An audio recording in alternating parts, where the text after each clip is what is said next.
For years, South Africa represented something powerful in the imagination of many Africans across the continent.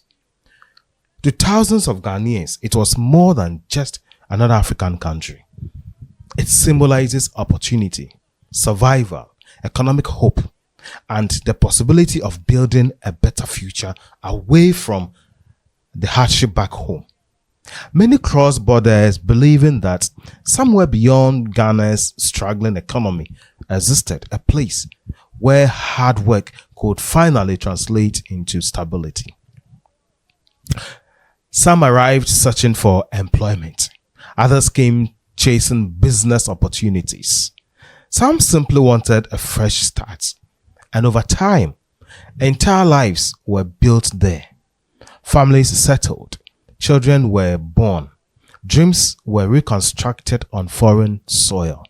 For many migrants, South Africa slowly stopped feeling temporary and began to feel like home. But now, a different story is unfolding quietly at the Ghana High Commission in Pretoria, where groups of Ghanaians are gathering not to renew dreams abroad, but to prepare for a journey back home. Can you imagine? The atmosphere surrounding these interviews that we will watch reveals something deeper than ordinary travel plans. These are not tourists excited for vacation. These are people carrying years of struggle in their voices. Some have spent more than a decade in South Africa. One woman explains that she has lived there for a very, very long time. See, over 10 years.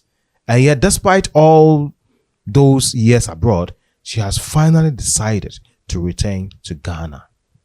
Her reason is painfully simple. Life has become too difficult. Financial pressure has become unbearable.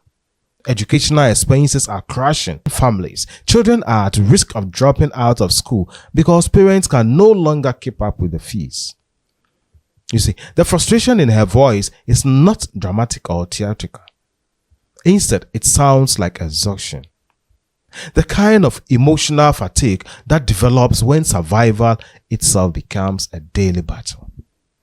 Yet, despite the hardship, she repeatedly says she is very, very ready to return home. That statement carries enormous weight because it reflects a reality many migrants rarely say publicly.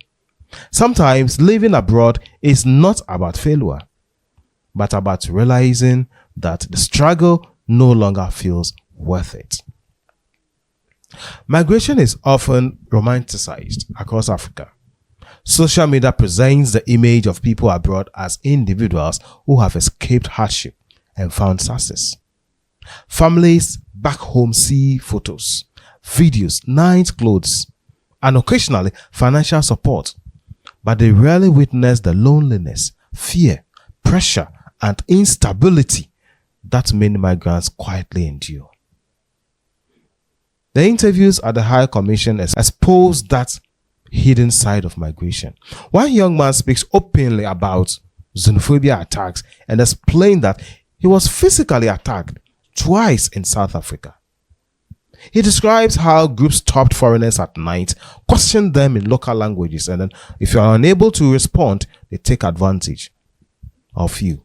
Take all your things, your phones, everything will be gone. Your belongings disappearing. Fear becomes normal. Listening to him speak reveals the emotional burden of constantly being reminded that no matter how long you stay somewhere, you may never truly belong there. For many African migrants, the greatest pain is not poverty, but the permanent feeling of being treated as an outsider. This reality raises uncomfortable questions about migration within Africa itself.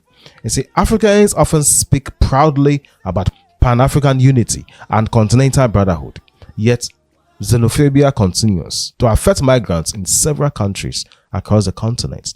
Ghanaian migrants in South Africa are not the only ones experiencing this tension. There are Nigerians, Zimbabweans, Ethiopians, Congolese, and many others have faced similar hostility in different forms. You see, the dream of African unity often collides with the hardship realities of economic frustration, unemployment, and political tension. When jobs become scarce and frustration grows, foreigners frequently become easy targets. As one interviewee briefly puts it, police and immigration, headache and pressure.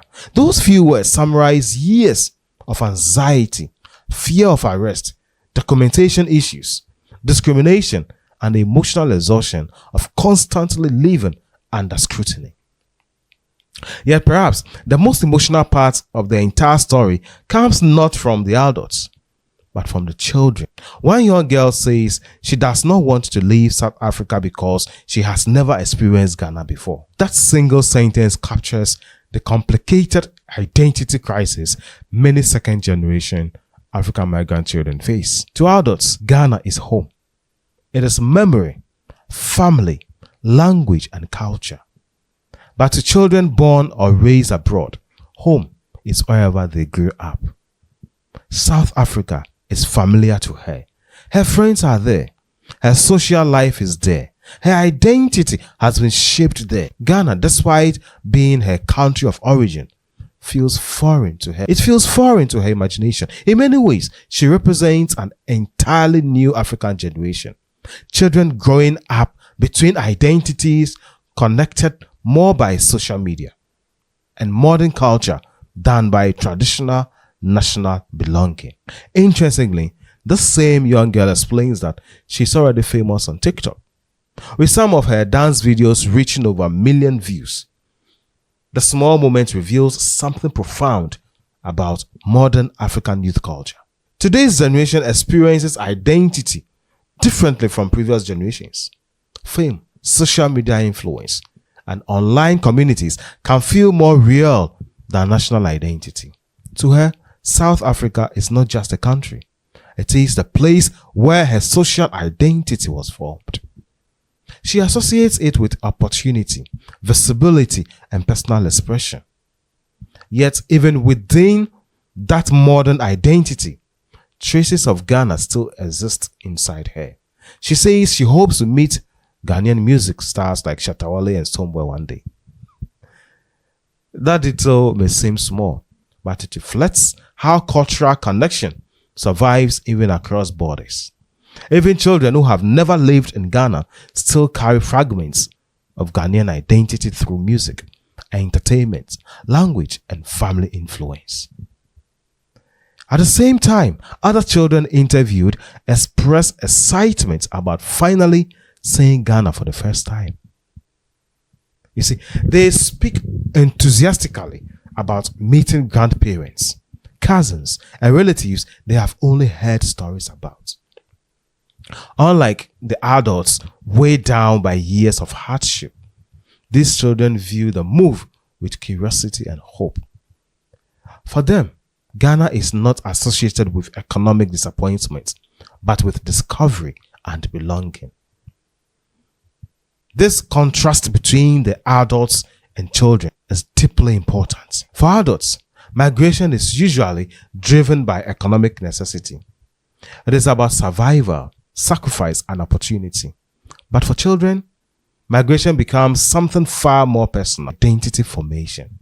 Their understanding of home, culture, and belonging becomes shaped by movement itself. The story unfolding at the Ghana High Commission is therefore much bigger than one repatriation exercise. It reflects a broader African reality in which millions of young people continue searching for stability beyond their borders.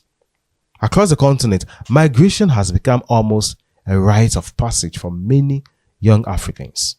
Ghanaians move to South Africa, Nigerians move to Ghana, Zimbabweans move southward, and countless Africans attempt to reach Europe, North America, or the Middle East.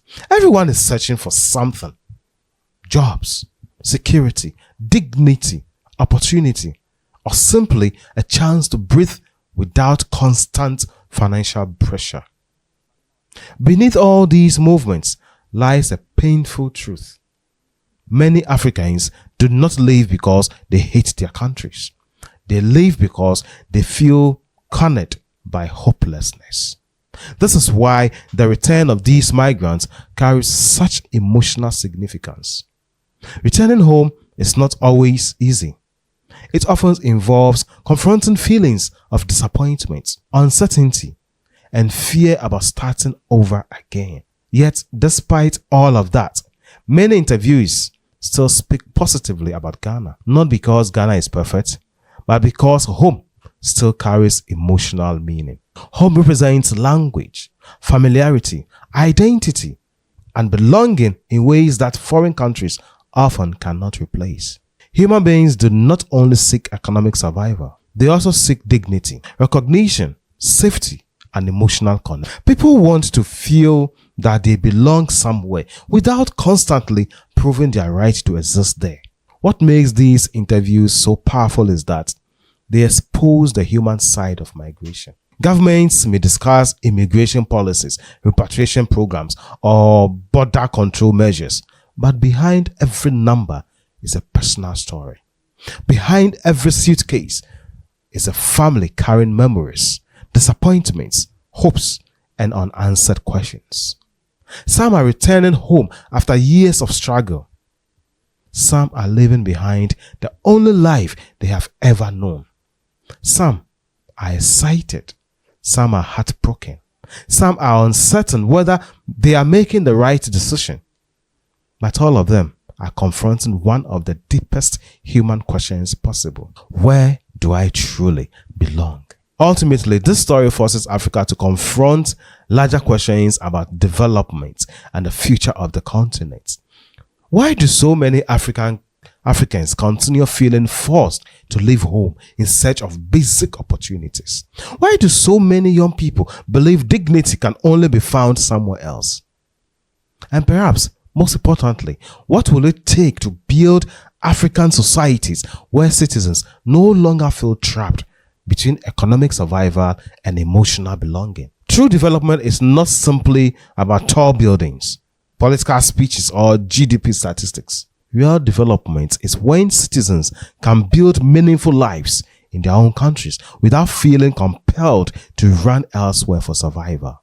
What we are witnessing today at the Ghana High Commission in Pretoria, not just about migration. They are about identity, survival, family, hope, disappointment, and the emotional cost of chasing opportunity in a world where home and survival often seem disconnected. These are not just interviews. They are mirrors reflecting the silent struggles of millions of Africans across the continent today. The question we are asking: why are African countries not developing their own citizens? Why should the youth just get up one day and say, no, I am moving to the other country for greener pastures? For years, South Africa represented something powerful, imagination of many Africans across the continent. This is David 360. Thank you for staying with me. I'll see you again in my next video. God bless you.